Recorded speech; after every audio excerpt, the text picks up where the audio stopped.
목적이 무엇인가? 하나님의 영광을 돌리는 거죠. 그러니까 결론은 영광이죠. 하나님의 영광, 오직 영광 이렇게 되어 있는데 무엇 하나를 막 등장을 시켜가지고 사람들을 갖다가 막 얽매이게 만든다. 그 하나님의 영광을 추구하는 게 아니에요. 자기 영광을 추구하는 것이죠. 그래서 사도의 확실성은 뭔가 사람에게서 난 것이 아니고 사람을 말미암은 것도 아니고 예수 그리스도 또 그리스도를 살리신 하나님 아버지께서 증거해 사도를 통해서 증거해 주신 그 복음이기 때문에 복음의 확실성이 주어지는 거다. 그래서 우리는 다 증인이에요. 증거자, 증인. 누구예요? 예수의 증인이다. 그러니까 요한복음을 복음서를 전하든 요한계시록을 전하든 우리는 뭐가 돼? 증인이 돼야 된다. 증인. 근데 그 복음을 그저 그냥 높여가지고 종말론을 높여가지고 사람들을 공포감을 준다. 그러면은 그 증인의 바른 삶을 살아가는 게 아니다. 예수님이 평강의 왕으로 이 땅에 오셨다. 어느 말씀으로만도 분명히 잘못된 걸 알 수가 있는 거죠. 그래서 이 진리는 복음의 확실성에 의해서 이 진리가 세워지죠. 그래서 은혜와 평강이 있기를 원하노라. 이 진리를 받은 모든 사람들에게 은혜와 평강이 있기를 원한다. 그래서 진리가 임하면 어떻게 해요? 진리가 너희를 자유케 하리라. 근데 무슨 놈의 진리를 전해가지고 그렇게 공포감을 조성하냐 이거예요. 그죠? 진리가 너희를 자유케 하리라. 어떤 율법 그런 신앙에서 이제 예수 복음 신앙을 믿게 되면 평안함이 주어진다. 자유함이 주어진다. 그래서 뭐든지 잘못된 건 기준이 뭐냐? 얽매이게 하고 들어서 편안치 않은 것은 그게 다 잘못된 거예요.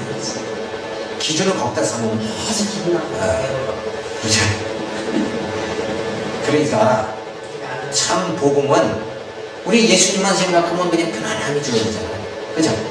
근데 예수의 증인들이 전하는데 편안함이 안 주어지면 안 되죠. 근데 율법 앞에 가면은 늘 불안과 공포가 주어지는 거예요. 왜? 율법은 나를 직접 상대하니까.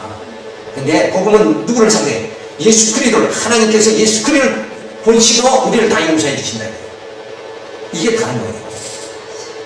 당신이 해야 된다. 이렇게 하면 그건 잘못된 거예요. 내 대신 누가? 예수입니다. 우리의 머리는 주님이시고 우리는 다 그리스도의 지체인 거예요. 그러니까 어떤 말씀이 어떻게 적용되든 그걸 다 하나님의 그 명령을 이 복음의 그 성경 말씀을 우리가 다 이루는 거 아니에요. 우리는 이룰 능력이 없어요. 근데 예수님이 다 이뤘다. 예수님이 다 이루셨죠. 그래서 우리는 예수님과 한 몸이 됐으니까 천국에 들어가는 거예요. 근데 사람들은 그걸 잘 모르니까 인간이 노력해서 천국에 들어가는 걸로 한다. 마치 요한계시록을 잘 깨달아서 예수님 재림하는 날짜를 언제다 이러고 그걸 잘 깨닫고 그렇게 해야 심판받을 짓을 안 해야지. 뭐 요한계시록 심판은 믿는 자를 대상한 게 아니에요. 그거는 불택자를 대상한 거지.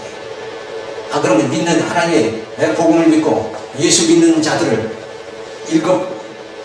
나팔제왕으로 다 죽이고 7 대접제왕으로 다 믿는 자를 죽이면 천국은 뭐 누가 들어가서 천국을 이루는 거예요. 그죠? 하나님이 시대적으로 이렇게 쓰셔도 아담, 노아, 그러니까 마지막 때는 썼는데 그 말씀이 이 시대에서 이제 그 말씀 가지고 이렇게 쓰신다는 거죠.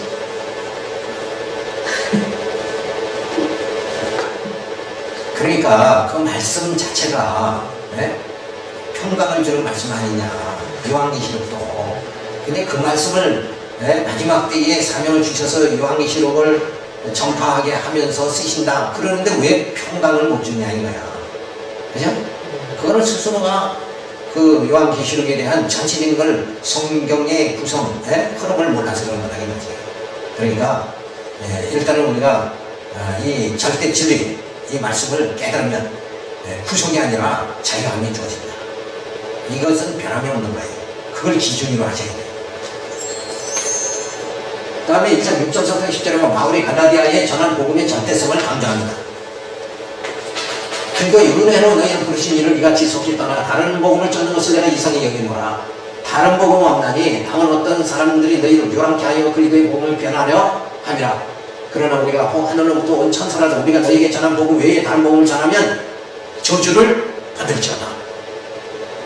우리가 전에 말할 거가 내가 지금 다시 말하노니 아니 누구든지 너희 받은 것 외에 다른 복음을 전하면 저주를 받을지어다. 이제 내가 사람에게 좋게 하려 하나님께 좋게 하려 사람들에게 기쁨을 구하려. 내가 지금까지 사람의 기쁨을 구하는 것이었다면 그리스도의 종이 아니니라.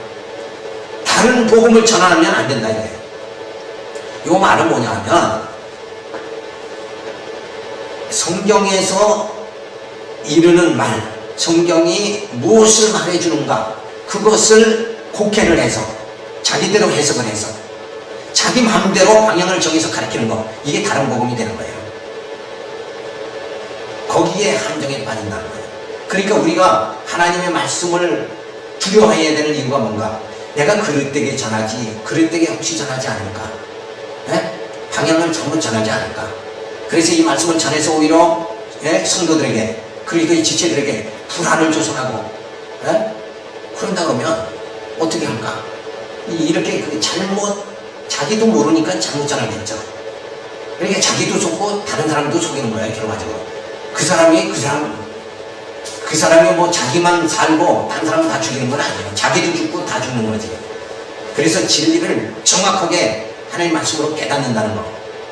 근데 그걸 깨닫는 걸 부분만 자꾸 보니까 그런 거예요. 근데 전체를 봐야 돼요. 전체를 봐야 바로 깨닫게 된다. 그래서 우리가 성경 전체를 각 과목의 특성을 전부 한 번씩 살펴봐야 돼요. 강론을 들어보고 살펴보고 이렇게 해서 이 말씀 이렇게, 이 전체가 뭐예요? 하나의 맥을 통하는 거거든. 어느 성경은 공포감을 주고 어느 성경은 평강을 주고 그렇잖아요. 그거 아니잖아요. 전체가 하나의 맥을 형성하는 거예요. 그 성경 자체가 무엇을 위해서 주는가? 하나님께서 예수 그리스도를 이 땅에 보내주셔가지고 우리의 죄를 다 사해 주시고 성령을 통해서 우리를 하나님의 자녀 만들어 가신 거예요. 양육하신 거예요. 그러면서 정말로는 뭐예요? 우리에게 소망을 주시는 거예요. 소망이 있어야 달려갈 거 아니에요. 그런데 그런 차원이 아닌 가르침은 그게 잘못된 거예요. 그래서 사도 바울은 유대인 사도 바울이 열심히 복음적으로 가르쳐 놓으니까 저 유대 지도자들이 들어와가지고는 이것도 해야 된다, 저렇게 해야 된다. 아니 사도 바울은 우리가 이렇게 정말 그 죄의식 속에서 살 수밖에 없는 우리를 이렇게 정말 하나님께서 예수 그리스도를 통해서 우리에게 정말 진리로 자유함을 주셨는데, 저들은 그 모든 것이 우리가 또 노력해야 된다. 예수님은 그런 결과적으로 뭐예요? 그래서 사도 바울이 하는 말이 예수 십자가를 헛되게 하는 거다 이거예요. 우리가 노력해서 그렇게 된다 그러면, 내가 노력해서 선한 사람이 점점 돼야 된다 이렇게 가르친다 그러면, 예수님의 십자가 지실 필요가 뭐가 있느냐 이거예요. 그렇잖아요. 예수님 이 땅에 오실 필요가 없어요. 왜? 우리 노력으로 그렇게 되면 의인은 하나님 나라 들어가는 거죠. 악인이 하나님 나라 들어가는 거 아니잖아요. 이건 절대 불변의 진리예요. 하나님의 나라는 거룩하니까 거룩한 백성만 들어가는 거예요. 이건 틀림이 없는데, 그래서 우리는 들어갈 수가 자격 자체가 안 돼요. 그러니까 하나님께서 누굴 보내요? 예수 그리스도를 그래서 보내신 거예요. 그래서 우리의 죄를 다 사해 주시고, 우리를 의롭다게 해주시고, 예수 그리스도의 보혈의 피로 의롭다함 받아서 우리가 하나님 나라 거룩함을 받아서 하나님 나라 들어가는 거지. 우리 노력으로 의롭게 된다 그러면 예수님이 이 땅에 뭐하러 오시냐고. 그럼 예수 믿을 필요도 없어요. 그냥 공자를 믿고 맹자를 믿으면서도 그렇게 되면 교회 다닐 필요가 없잖아요. 근데 공자 맹자가 말하는 윤리 생활을 아무리 혼내도 해지질 않아요. 왜? 우리 속에 육신의 정욕 때문에. 우리 속에 탐욕을 누가 제어할 사람이 누가 있느냐 이거예요. 욕심 한 번 안 부리고 산 사람이 이 땅에 어디 있느냐 이거예요. 우리가 그래서 할 수 없는 내 속에 있는 탐심, 시기, 질투 이런 것이 내 속에 있는 악속을 소멸해 주시는 분이 누군가? 바로 예수 그리스도다. 성령께서 말씀으로 내 속사람을 새롭게 만들어 주신다. 그래서 예수를 믿는 거잖아요. 우리 예수를 믿는 이유가 뭐냐 이거예요. 내가 할 수 없으니까 예수를 믿는 거지. 내 영적 지도자인 영도자인 예수를 믿는 거죠. 이스라엘 백성들은 광야에서 애굽에서 모세 영도자를 믿어서 따라가면서 저들이 약속 땅을 향해서 달려갔지만 우리는 이 죄를 스스로 해결을 못해요. 그러니까 누구? 예수를 믿고 하나님 나라 들어가는 거죠. 이게 너무나도 쉬운 건데 들어보면 얼마나 쉬운 거예요. 그렇죠? 이게 당연한, 그래서 예수 믿어야 되는 게 당연한 결론이다 이거야. 너무나도 당연. 내가 할 수 없으니까 나는 살다가 어디로 가요? 예? 사망의 음침한 골짜기에서 방황하다가 죗값으로 영원한 멸망에 처할 나를, 나는 그런 존재인데 내가 예수 믿음으로 인해서 뭐예요? 죄사함 받고 생명의 나라, 영원한 나라에 내가 들어가서 하나님과 더불어서 영원한 복락을 누리면서 살 수 있게 되어진다는데 어떻게 예수를 안 믿느냐 이거예요. 안 믿을 재간이 없지 않느냐. 근데 예수를 굉장해서 자꾸 다른 복음을 가르쳐가지고 가는 방향은 비슷하게 만들어주는데 곁길로 자꾸 가는 거예요. 우리 고속도로로 가다가 그 갓길 있잖아, 갓길. 그 갓길로 자꾸 가면 되겠냐 이거야. 바로 가야지, 정도로 가야지. 그게 예수 주님의, 나의 나 된 것은 주님의 은혜로다. 그러면서 그 은혜에 감격해서 살아갈 수 있는 그 그리스도의 영광의 날을 바라보고 부활의 표대를 향해서 줄다름치는 사도들과 같이 우리가 당박진하는 이런 신앙을 살아야 전문가이 되는 거죠.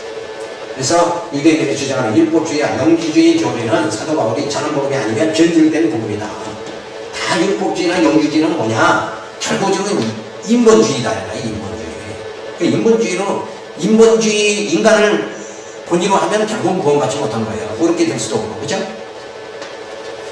자, 그래서 그리스도의 복음이 아닌 다른 복음을 전하는 자는 저주를 받을지어다 하며 복음의 절대성을 강조합니다. 다른 복음이 아니다. 그죠? 다른 복음을 전하면 안 된다.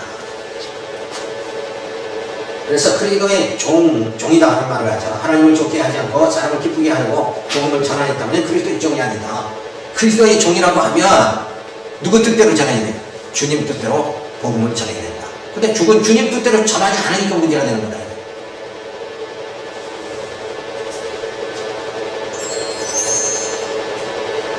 자, 그러면서 복음의 그 절대성을 말해주는데 사제의 은총을 주시고 부활의 소망을 주시죠. 그리고 구원의 소망을 주십니다. 그게 복음의 절대성이다. 근데